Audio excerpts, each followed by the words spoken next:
Hello everyone, welcome back to my channel. दोस्तों नमस्कार दोस्तों, जय हिंद। इस लेक्चर में हम भारतीय इतिहास के प्रमुख युद्ध और एवं लड़ाइयाँ को डिस्कस करेंगे। दोस्तों जो काम के युद्ध और लड़ाई हुए थे, तो ऐसे वनडे एग्जाम या स्टेट पीसीएस ऐसे एग्जामों में डायरेक्ट क्वेश्चन आ जाते हैं। किस तारीख को हुए थे, किस किस के बीच में हुए थे, कौन पराजित हुआ था, ऐसे क्वेश्चन आ जाते हैं। इसलिए ये एक लेक्चर को भी अपन शॉर्ट एंड स्वीट तरीके से बेहतरीन तरीके से डिस्कस कर लेंगे। प्रीवियस लेक्चर्स देख सकते हैं आप, वहाँ पर मैंने मॉडर्न हिस्ट्री सारी कंप्लीट करा दिया हूँ लूसेंट की बुक से। चैनल प्लेलिस्ट बनी हुई है, विजिट करें एंड वॉच। तो आइए शुरू करते हैं दोस्तों। सबसे पहले बात करेंगे तराइन का प्रथम युद्ध की। तो दोस्तों तराइन का जो प्रथम युद्ध था, इसको तारवाड़ी का युद्ध भी बोलते हैं, याद रखना इसी का नाम है। तराइन का जो प्रथम युद्ध था दोस्तों, ये 1191 में हुआ था। 1191 में हुआ था, है ना। 1191 और 92 में दो युद्ध हुए दोस्तों। तराइन का प्रथम युद्ध 1191 में, तराइन का द्वितीय युद्ध 1192 में हुआ है दोस्तों, है ना। प्रथम तराइन, इन से 51 याद रखना है, यानी 91 याद रखना है, तो ऐसा याद आ जाएगा। सन कौन सा है? 1100 है। तराइन, इन से 91, द्वितीय हो गया 2, है ना, ऐसा याद रख सकते हैं। तो ये पूरे उत्तर भारत में मुस्लिम आक्रमण के लिए दरवाजे खोल दिए थे। उत्तर भारत में जो मुस्लिम आक्रमण के लिए ये युद्ध को जीतने के बाद उनके दरवाजे खुल गए थे, है ना। तो ये युद्ध किस किस के बीच में हुआ था? तो ये युद्ध पृथ्वीराज चौहान तृतीय है दोस्तों, याद रखना है। पृथ्वीराज तृतीय नाम था उसका, पृथ्वीराज तृतीय, है ना। पृथ्वीराज तृतीय नाम है, पृथ्वीराज तृतीय के बीच हुआ था, है ना। ये कौन थे? तो ये अजमेर और दिल्ली के चौहान राजपूत शासक, अजमेर तथा दिल्ली के चौहान राजपूत शासक पृथ्वीराज तृतीय के बीच हुआ था और मोहम्मद गौरी के बीच हुआ था दोस्तों। मोहम्मद गौरी के बीच हुआ था। तो इस युद्ध में मोहम्मद गौरी की हार हुई थी। मोहम्मद गौरी को बहुत बुरी तरह से पृथ्वीराज तृतीय ने हराया था। तो हम बोल सकते हैं यह युद्ध 1191 यानी 91 में पृथ्वीराज तृतीय और मोहम्मद गौरी के बीच हुआ था, जिसमें मोहम्मद गौरी पराजित हुआ था, बहुत बुरी तरह से हराया था, पराजित हुआ था दोस्तों। उसके बाद तराइन का द्वितीय युद्ध होता है 1192 में होता है दोस्तों। 1192 में ये युद्ध मोहम्मद गौरी और पृथ्वीराज तृतीय के बीच होता है। मोहम्मद गौरी और पृथ्वीराज तृतीय के बीच होता है दोस्तों। तो जो मोहम्मद गौरी था, 1 साल बाद भारत में फिर से आया दोस्तों, और इस बार योजना बना के आया था। और जयचंद, ये जो जयचंद आगे पढ़ेंगे दोस्तों, जयचंद के विश्वासघात के कारण पृथ्वीराज तृतीय की हार होती है। और इस तरीके से उत्तर भारत में मुस्लिम आक्रमण नियंत्रित हो जाता है दोस्तों, और दरवाजे खुल जाते हैं उसके। मुस्लिम आक्रमण यानी मुस्लिम नियंत्रण के दरवाजे खोल दिए इस, और मुस्लिमों की यहाँ पे आ गए दोस्तों अपने भारत में, है ना। तो अपन बोल सकते हैं मोहम्मद गौरी और पृथ्वीराज तृतीय के बीच हुआ था। जयचंद के विश्वासघात के कारण पृथ्वीराज तृतीय हार गया और मोहम्मद गौरी की जीत हो गई दोस्तों। तो इसके बाद की हिस्ट्री तो मैंने आपको पढ़ा दिया हूँ। उधर दिल्ली सल्तनत और आधुनिक भारत पूरा कंप्लीट करा दिया हूँ। चैनल में प्लेलिस्ट बनी हुई है, वहां जाके आप देख सकते हैं। यहाँ डायरेक्ट मैं ये युद्ध कर रहा हूँ, युद्ध नहीं बता रहा हूँ। तराइन का द्वितीय युद्ध आप याद रखना है, सन, ये इसका भी सन याद रखना है। मोहम्मद गौरी और पृथ्वीराज तृतीय के बीच हुआ था, जिसमें पृथ्वीराज तृतीय हार गया था और मोहम्मद गौरी की जीत हो गई थी दोस्तों। मोहम्मद गौरी की जीत हो गई थी। अगला है चंदावर का युद्ध होता है दोस्तों 94 में। चा से चंदावर, जा से 90, 91, 92, 93, 94, चा से चंदावर, चा से 94, ऐसा याद रख सकते हैं आप। चंदावर का युद्ध होता है 94 में दोस्तों। ये युद्ध मोहम्मद गौरी और जो जयचंद था दोस्तों, जयचंद के साथ भी उसकी पटना बंद हो गई थी, है ना। उसकी पटना बंद हो गई थी, है ना। पहले तो उसी का साथ दिया, लेकिन बाद में उसी के साथ पटना बंद हो गई और मोहम्मद गौरी और जयचंद के बीच हुआ था दोस्तों, और जयचंद की हार हुई थी और मोहम्मद गौरी जीत गया था दोस्तों, है ना। तो यह युद्ध मोहम्मद गौरी और जयचंद के बीच हुआ था, जिसमें जयचंद पराजित हुआ, जयचंद की हार हो गई थी, ये याद रखना है। चंदावर, चा से चंदावर, चा से 94, ऐसा याद रख सकते हैं। पानीपत का प्रथम युद्ध, पानीपत की पहली लड़ाई की बात करते हैं अपन अब। पानीपत का प्रथम युद्ध है ना। पानीपत, इसको कैसे याद रखेंगे? पानीपत का प्रथम युद्ध हुआ था। पूरी तारीख याद रखना है, वनडे एग्जामों में पूरी तारीख आती कई बार। अपन सिर्फ सन याद करके चल जाते हैं और पूरी तारीख नजर आती है वहाँ पे। 1500 है, ये 1500, है ना। पूरी तारीख आती है, और अपन वहाँ हक्का बक्का रह जाते हैं कि बोले मैं तो कुछ सन ही याद था, पूरा तारीख याद नहीं है। ऑप्शन में तारीख की तारीख दे देता है, 21 अप्रैल, 23 मई, जो भी दे देता है, ऐसा कुछ भी लिख के दे देता है ना। तो याद रखना, पानीपत का जो प्रथम युद्ध है वो 21 अप्रैल 1526 को हुआ था। 21 अप्रैल याद रखें, 21 अप्रैल 1526 को हुआ था, है ना। पानीपत नाम की जगह कहाँ पे, हरियाणा है, हरियाणा में हुआ था पानीपत में। युद्ध में बाबर ने दिल्ली के अंतिम शासक इब्राहिम लोदी को पराजित कर दिया था दोस्तों। बाबर लेके आया था तोप खाने का प्रयोग हुआ था उस युद्ध में, है ना, और बाबर के ऊपर तोप चला दिया और युद्ध स्थली में मारा गया था, उसके चिथड़े हो गए थे दोस्तों। तो युद्ध स्थली में मारे जाने वाला एकमात्र शासक था कौन, इब्राहिम लोदी। तो अपन बोल सकते हैं पानीपत का प्रथम युद्ध 21 अप्रैल 1526 को, इस युद्ध में बाबर ने दिल्ली के अंतिम शासक इब्राहिम लोदी, दिल्ली सल्तनत के अंतिम शासक इब्राहिम लोदी को पराजित किया था। इब्राहिम लोदी मध्यकालीन भारत का एकमात्र शासक था जो युद्ध स्थली में मारा गया था। बाबर ने इस युद्ध में सर्वप्रथम तुगलकनामा तोप नीति खाने का प्रयोग किया था, तोप लेके आया था भारत में, है ना, किया था बाबर ने यह युद्ध हरियाणा में हुआ था दोस्तों, इतना याद रखना। पानीपत का प्रथम युद्ध डायरेक्ट पूछेगा, पानीपत का प्रथम युद्ध कब हुआ था, 21 अप्रैल 1526 को हुआ था। बाबर और इब्राहिम लोदी के बीच हुआ था। इब्राहिम लोदी को हरा दिया था, बाबर की जीत हुई थी और भारत में मुगल साम्राज्य शुरू हो गया था, है ना। बात करेंगे चंदेरी का युद्ध दोस्तों। चंदेरी का युद्ध हुआ था 1528 को। चंदेरी का युद्ध कब हुआ था, 1528 को हुआ था चंदेरी का युद्ध, 1528। 29 जनवरी, ये वाली युद्ध की पूरी तारीख नहीं आती पेपर में, लेकिन याद रखना है 29 जनवरी 1528 को हुआ था। बाबर और मेदिनी राय के बीच हुआ था, हुआ था। यह युद्ध बाबर और मेदिनी राय के मध्य लड़ा गया था, जिसमें मेदिनी राय पराजित हुआ था, मेदिनी राय की हार हुई थी। बाबर फिर जीत गया दोस्तों, है ना। बाबर ने अपने शासन के काल में 4 युद्ध जीते हैं दोस्तों। चंदेरी का युद्ध समझ में आ गया। चंदेरी के बाद घग्गर का युद्ध होता है, घग्गर का युद्ध होता है 6 मई 1529 को। घग्गर का युद्ध होता है 6 मई 1529 को। बाबर ने अफगानों को हराया था इस युद्ध में। तो इस युद्ध में बाबर ने इब्राहिम लोदी का एक भाई था अफगानी, जिसका नाम था महमूद लोदी को पराजित किया था दोस्तों। महमूद लोदी को पराजित किया था। इब्राहिम लोदी का भाई था, वो बदला लेने आया था, वो अफगानी था, इसलिए यहाँ अफगान लिखा है ना। तो महमूद लोदी के भाई यानी इब्राहिम लोदी के भाई महमूद लोदी को पराजित किया था। तो बाबर ने अफगानों को हराया था, महमूद लोदी को हराया था, जो इब्राहिम लोदी का भाई था। तो घग्गर का युद्ध समझ में आ गया, 6 मई 1529 को हुआ था। और इस युद्ध में बाबर ने इब्राहिम लोदी के भाई महमूद लोदी को पराजित किया था, हराया था, बाबर की जीत हुई थी, है ना। तो बाबर ने 4 युद्ध लड़ा है दोस्तों, एक प्रकार से देखा जाए तो। खानवा का युद्ध भी लड़ा है दोस्तों, खानवा का। पानीपत की पहली लड़ाई लड़ा था, फिर खानवा का युद्ध लड़ा, फिर चंदेरी का युद्ध लगा और घग्गर का युद्ध लड़ा था। तो चंदेरी का खानवा का जो युद्ध था, ये 17 मार्च 1927 को लड़ा था दोस्तों। 17 मार्च 1927 को लड़ा था। बाबर ने राणा सांगा को हराया था। इस युद्ध में बाबर ने मेवाड़ का शासक था राणा सांगा, मेवाड़ का शासक राणा सांगा के मध्य हुआ था। इस युद्ध में बाबर ने जिहाद नाम दिया था दोस्तों, याद रखना है। खानवा के युद्ध को बाबर ने क्या नाम दिया, जिहाद नाम दिया था, क्योंकि बाबर इस युद्ध को हार रहा था, किंतु उसने अपनी सेना के समक्ष कभी मदिरा सेवन ना करने की बात कही और कसम खाई दोस्तों। और उसके बाद ऐसा उसने बोला, कसम खाई कि मैं आज के बाद मदिरा सेवन नहीं करूंगा, मेरे को ये जीता दे ये युद्ध करके, ये युद्ध अगर मैं जीतता हूं तो कभी मैं मदिरा का सेवन नहीं करूंगा, अपनी सेना के सामने बोला, क्योंकि वो युद्ध हार रहा था। उसी बीच उसने इस युद्ध को जिहाद का नाम दिया था और बाबर की इस युद्ध में जीत हो गई। तो याद रखना, बाबर और राणा सांगा के बीच हुआ था, राणा सांगा को हराया था। तो बाबर ने 4 युद्ध लड़े हैं दोस्तों, लड़ा है, पानीपत, खानवा, चंदेरी, घाघरा। तो इसको याद रखने की ट्रिक है, पान खाए चंदेरी घाघरा।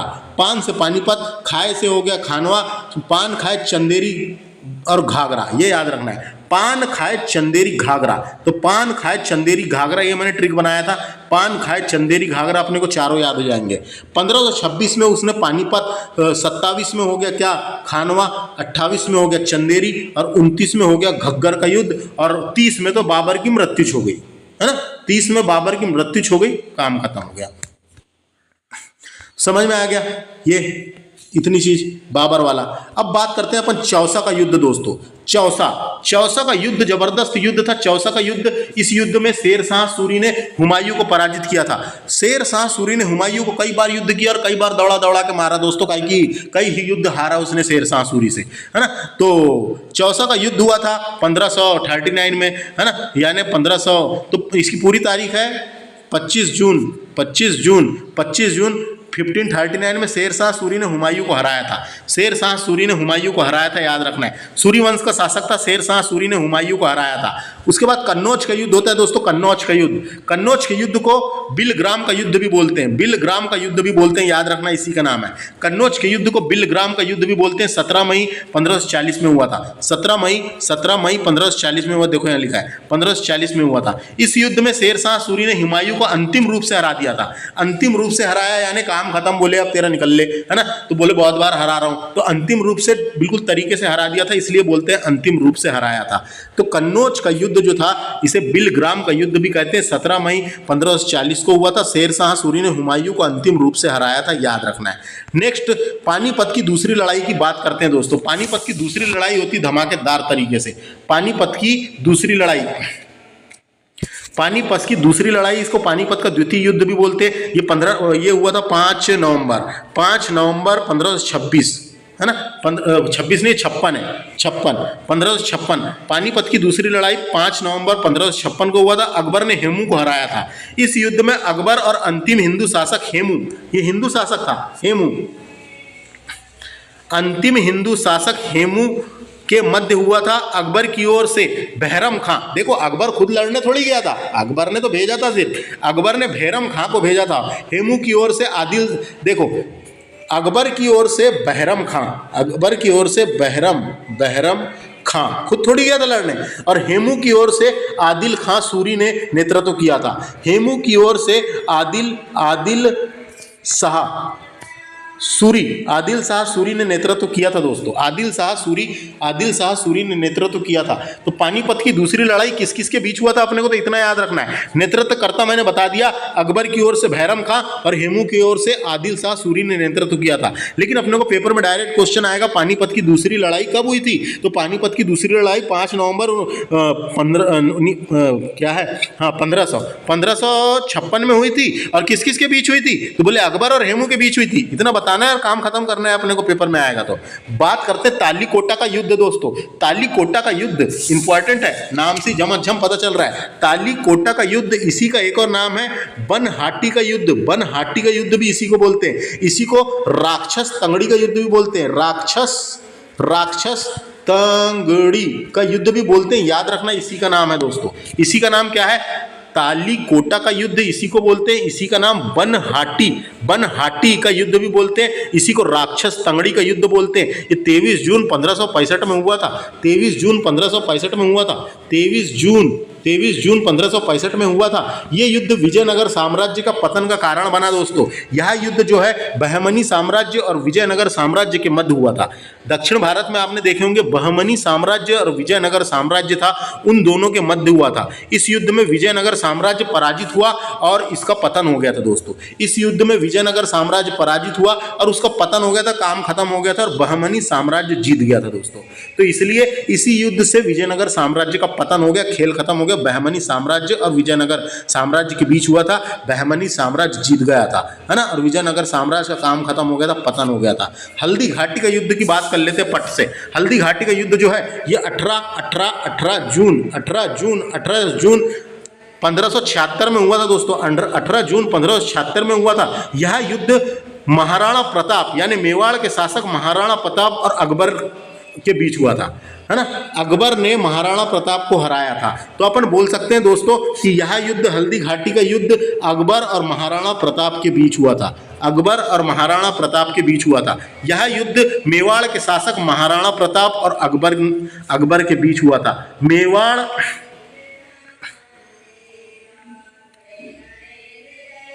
है ना। तो तो समझ में आ गया, जो हल्दी घाटी का युद्ध है ये अकबर और महाराणा प्रताप के बीच हुआ था दोस्तों। मेवाड़ का राजा महाराणा प्रताप के बीच हुआ था। लेकिन आपको बता दूं, अकबर खुद लड़ने थोड़ी गया था, है ना। अकबर खुद सेना के बीच लड़ने थोड़ी गया था। उसने मान सिंह को भेजा था। उसने किसको भेजा था? राजा मान सिंह। राजा मान सिंह प्रथम है ये, मान सिंह प्रथम को भेजा था दोस्तों इस युद्ध लड़ने के लिए, है ना। आमेर के राजा मान सिंह प्रथम को भेजा था, बोले तू जा, है ना, मैं यहाँ पे, मैं तो राजा हूँ। उसने अपन दोनों के बीच तो हो रहा है, बोले अकबर और महाराणा प्रताप दोनों के बीच तो हो रहा है ये युद्ध, लेकिन बोले तू जा। कौन? तो बोले आमेर के राजा मान सिंह प्रथम, तू जा बोले मेरी तरफ से और लड़। तो ऐसा हुआ था दोस्तों। समझ में आ गया। हल्दी घाटी का युद्ध तारीख पूछेगा पूरी, है ना। ये 18 जून 1576 है ना, 76 अकबर और महाराणा प्रताप के बीच हुआ था, जिसमें अकबर की जीत हुई थी। अगला युद्ध है प्लासी का युद्ध है, तो पता ही होगा सबको। प्लासी सी सा से 57, कौन सा 57? 1757। और जून तारीख कौन सी है? 27 जून। 27 जून 1757 को प्लासी का युद्ध हुआ था। यह युद्ध रॉबर्ट क्लाइव और बंगाल के नवाब सिराजुद्दौला के मध्य हुआ था दोस्तों, है ना। बंगाल के नवाब सिराजुद्दौला के मध्य हुआ था, यानी अंग्रेज की तरफ से रॉबर्ट क्लाइव और बंगाल के नवाब सिराजुद्दौला के मध्य हुआ था, है ना। सिराजुद्दौला के मध्य हुआ था। और उसके बाद मुस्लिम समाजक धार्मिक आंदोलन एवियन संगठन,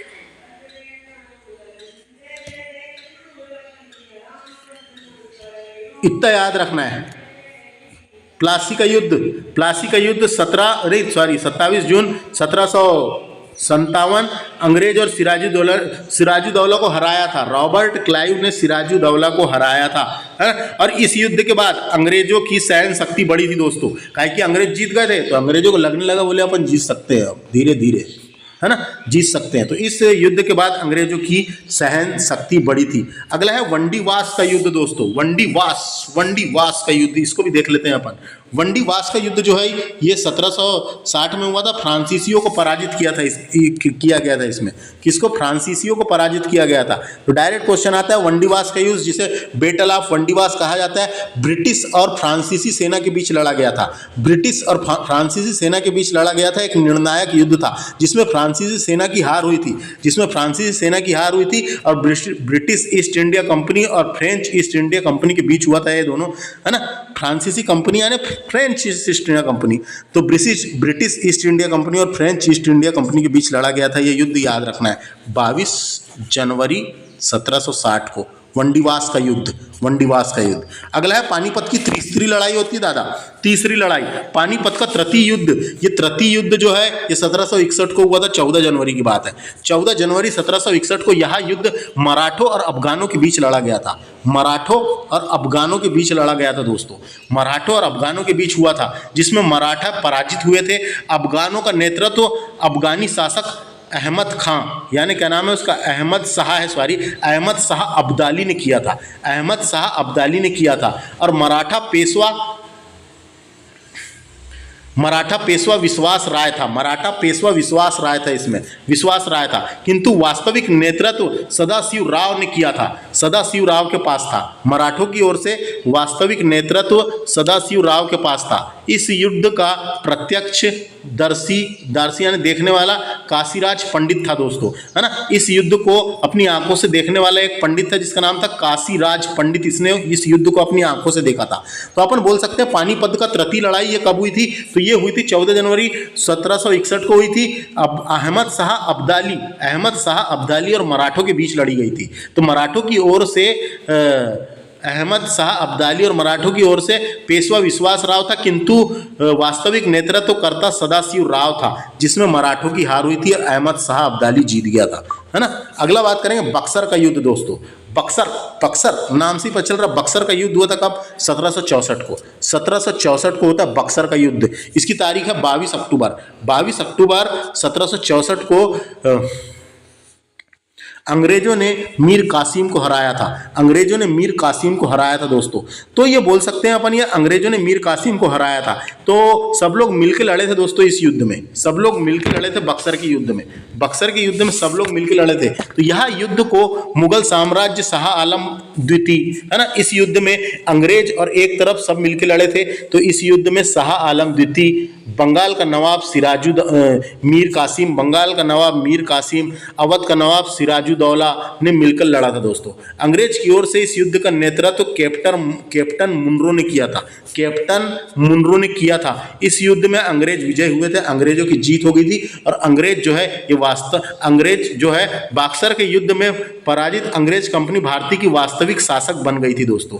जो ईस्ट इंडिया कंपनी है वास्तविक शासक बन गई थी और बक्सर का युद्ध का मैदान जो था बिहार में हुआ था, याद रखना है, बिहार में हुआ था, याद रखना है। काम की चीज मैंने बता दिया। सब लोग मिलकर लड़े थे अंग्रेजों की तरफ से, है ना। तो मुगल साम्राज्य शाह आलम द्वितीय, है ना, बंगाल का नवाब मीर कासिम, अवध का नवाब सिराजुद्दौला, है ना, ये, और अंग्रेजों की ओर से नेतृत्व किया था कैप्टन मुनरो ने। पूछा जाता है, याद रखना है। अगला है रूहेला का युद्ध। रूहेला का युद्ध ये हुआ था 1764 को। रूहेला का युद्ध ये हुआ था 1764 को, है ना। ये प्रथम रूहेला का प्रथम युद्ध कहते हैं इसको। ये मुगल सम्राट का प्रतिनिधित्व करते हुए अवध के नवाब सजाउद्दौला द्वारा अफगान पहाड़ियों पे में लड़ा गया था। ब्रिटिश ईस्ट इंडिया कंपनी के लिए लड़ा गया था, है ना। ब्रिटिश ईस्ट इंडिया कंपनी और मुगल साम्राज्य के बीच हुआ था एक प्रकार से ये युद्ध। तो इसको बोल सकते हैं अपन ब्रिटिश ईस्ट इंडिया कंपनी। तो रूहेला का युद्ध ये डायरेक्ट आया कब हुआ था? ये हुआ था 1764 में। रूहेला का युद्ध, रूहेला के युद्ध, है ना। खुर्दा का युद्ध है अगला। खुर्दा का युद्ध, जिसको खुर्दा का युद्ध भी बोलते हैं, है ना। खुर्दा का युद्ध, खुर्दा की लड़ाई 1795 में लड़ी गई थी। 1795 में लड़ी गई थी खुर्दा की लड़ाई, 1795 में लड़ी गई थी। और ये मराठा साम्राज्य और हैदराबाद के निजाम के बीच हुई थी। मराठा साम्राज्य और हैदराबाद के निजाम के बीच हुई थी, जिसमें निजाम बुरी तरह हार गया था। जिसमें निजाम बुरी तरह हार गया था। जिसमें निजाम बुरी तरह हार गया था। निजाम बुरी तरह हार गया था। तो खुर्दा की लड़ाई किस किस के बीच हुई थी? मराठा साम्राज्य और हैदराबाद के निजाम के बीच हुई थी। अगला है प्रथम स्वतंत्रता संग्राम। ये तो आप सब जानते हैं दोस्तों, प्रथम स्वतंत्रता संग्राम कब हुआ था? 1857 में हुआ था, है ना। तो 1857 की क्रांति जो है ये भारतीय विद्रोह ब्रिटिश ईस्ट इंडिया कंपनी के शासन के खिलाफ 1857-58 में भारत का एक बड़ा विद्रोह था, जो ब्रिटिश ताज की ओर से एक संप्रभुत्व शक्ति के रूप में कार्य किया। और ये युद्ध हार गया अपन धीरे धीरे, लेकिन ये भारत का प्रथम स्वतंत्रता संग्राम इसको बोलते हैं, 1857 की क्रांति को।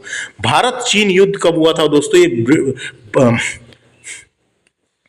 62 में हुआ था। चीन के साथ भारत के रिश्ते तब खराब हो गए जब क्या हुआ? कब खराब हुए तो बताऊं? जब 1959 में भारत ने आध्यात्मिक नेता दलाई लामा को शरण दी थी। जो आध्यात्मिक नेता थे उस दलाई लामा को शरण दी थी। तत्कालीन प्रधानमंत्री पंडित जवाहरलाल नेहरू ने पंचशील समझौते के माध्यम से दोनों देशों के बीच अच्छे संबंध बनाने की कोशिश की, लेकिन यहाँ सफल नहीं हुए और दोनों देशों के बीच 1962 में युद्ध हुआ था दोस्तों। 1962 में दलाई लामा को अपने भारत ने आसरा दिया था, शरण दी थी, है ना। तो उसके बाद प्रधानमंत्री पंडित जवाहरलाल नेहरू ने पंचशील समझौते के माध्यम से ये जो चीन जो खौरा गया था उसको ठीक करने के लिए किया, लेकिन ये ठीक नहीं हो पाया और असफल हुआ और दोनों के बीच उसी का कारण था। और 1962 में भारत चीन युद्ध होता है। 1962 में भारत चीन होता है, युद्ध होता है। 21 नवंबर को शुरू हुआ था। 21 नवंबर 1962 को नहीं यानी समाप्त हुआ था। भारत चीन युद्ध हमारे इतिहास का ऐसा काल अध्याय है दोस्तों जिसे भुलाया नहीं जा सकता। और ये फिर तो इतना याद रखें, भारत चीन युद्ध कब हुआ था? 1962 में, याद रखना है। उसके बाद होता है दोस्तों भारत पाक युद्ध। प्रथम भारत पाक युद्ध, है ना। तो कश्मीर को लेकर हुआ था ये युद्ध। 1965 में कश्मीर को लेकर ये युद्ध हुआ था कि कश्मीर हमारा है कर रहे थे, है ना। तो कश्मीर को लेकर युद्ध हुआ था। तो याद रखना, ये डायरेक्ट क्वेश्चन आ सकता है। प्रथम भारत पाक युद्ध कब हुआ था? तो ये हुआ था 1965 में, 1965 में, है ना। उसके बाद द्वितीय भारत पाक युद्ध यानी भारत पाकिस्तान युद्ध हुआ था 1971 में। 1971 में हुआ था दोस्तों, 1971 में हुआ था। 1971 में हुआ था, याद रखना है। दूसरा पाकिस्तान युद्ध हुआ था 1971 में, 1971 में, है ना। तो 1971 में जम्मू कश्मीर को लेकर ये हुआ था। ये भी जम्मू कश्मीर को लेकर हुआ था, याद रखना है। तो पहला युद्ध 65 और दूसरा। उसके बाद प्रथम विश्व युद्ध की बात कर लेते हैं। देखो दोस्तों, प्रथम विश्व युद्ध कब हुआ था? तो प्रथम विश्व युद्ध जो है ये 1914 से लेकर 1918 तक चला था दोस्तों। 1914 से लेकर 1918 तक चला था। तो इस युद्ध का तत्कालीन कारण क्या था, तो मैं आपको जानकारी के लिए बता दूं। ऑस्ट्रिया, जो ऑस्ट्रिया है देश, यूरोप महाद्वीप में एक देश है ऑस्ट्रिया। ऑस्ट्रिया के राजकुमार की हत्या हो गई थी दोस्तों, ये उसका तत्कालीन कारण था, है ना। तो ऑस्ट्रिया के सिंहासन के उत्तराधिकारी जिसका नाम था आर्च ड्यूक फर्डिनेंड, है ना, ये राजकुमार था वहां का। तो ऑस्ट्रिया के सिंहासन के उत्तराधिकारी आर्च ड्यूक फर्डिनेंड और उसकी पत्नी का वध यानी हत्या हो गई थी, है ना। पत्नी का वध इस युद्ध का तत्कालीन कारण था। इस युद्ध का तत्कालीन कारण था। तो 28 जून 1914 को सेराजेवी में हुआ था। ऑस्ट्रेलिया का शहर, जगह का नाम है सेराजेवी में हुआ था। इस मास के बाद ऑस्ट्रिया ने सर्बिया के विरुद्ध युद्ध घोषित कर दिया था, है ना। इसमें इस वध के बाद यानी इस हत्या के बाद ऑस्ट्रिया ने सर्बिया के विरुद्ध युद्ध घोषित कर दिया था। तो रूस, फ्रांस और ब्रिटेन ने सर्बिया की सहायता की थी, है ना। रूस, फ्रांस और ब्रिटेन ने सर्बिया की सहायता की थी। वहीं जर्मनी ने ऑस्ट्रिया की सहायता की थी। ऑस्ट्रिया की सहायता की थी। ये युद्ध का कारण बना पहला, है ना। प्रथम विश्व युद्ध का कारण ये था जो मैंने बताया। ऑस्ट्रिया के राजकुमार की हत्या हुई और हत्या होने के बाद ऑस्ट्रिया ने सर्बिया के ऊपर हमला कर दिया और सर्बिया के ऊपर हमला किया। तो रूस, फ्रांस और ब्रिटेन ने सर्बिया की सहायता की और जर्मनी ने ऑस्ट्रिया की सहायता की और युद्ध शुरू हो गया। फिर द्वितीय विश्व युद्ध होता है दोस्तों, ये 1939 से लेके 45 तक चला। 1939 से लेके ये द्वितीय विश्व युद्ध का कारण था जर्मनी का पोलैंड के ऊपर हमला। तो दोस्तों, पहले पोलैंड की सरकार कोई निर्णय लेती, जर्मनी ने पोलैंड के ऊपर हमला कर दिया, है ना। 1 सितंबर 1939 को जर्मनी ने पोलैंड के ऊपर हमला कर दिया। पोलैंड की रक्षा करने के लिए इंग्लैंड और फ्रांस ने साथ दिया। पोलैंड की रक्षा करने के लिए इंग्लैंड और फ्रांस ने जर्मनी के विरुद्ध युद्ध की घोषणा कर दी। इस प्रकार द्वितीय विश्व युद्ध का प्रारंभ हुआ और यह द्वितीय विश्व युद्ध यही उसका मूल्य कारण था। तो अपन बोल सकते हैं जर्मनी का पोलैंड के ऊपर हमला, फिर पोलैंड की रक्षा के लिए इंग्लैंड और फ्रांस ने साथ दिया उसका, है ना। इंग्लैंड और फ्रांस ने जर्मनी के ऊपर हमला कर दिया, समझ में आया। जर्मनी का पोलैंड के ऊपर हमला और पोलैंड का साथ देने के लिए इंग्लैंड और फ्रांस ने जर्मनी के ऊपर युद्ध का हमला कर दिया। यही तत्कालीन कारण था। तो अपन बोल सकते हैं द्वितीय विश्व युद्ध का तत्कालीन कारण था जर्मनी का पोलैंड के ऊपर हमला। खत्म। इस तरीके से मैंने शॉर्ट एंड स्वीट लेक्चर काम का देने की कोशिश किया हूँ। भारत की ऐतिहासिक लड़ाइयों को मैंने डिस्कस किया। ये लेक्चर को एक बार देख लीजिए, पेपर में आएगा तो बन जाएगा आपको, है ना। और जो मैंने बोला आपको कॉन्सेप्ट क्लियर हो गए, थोड़े से बन जाएगा पेपर में। धन्यवाद, थैंक यू।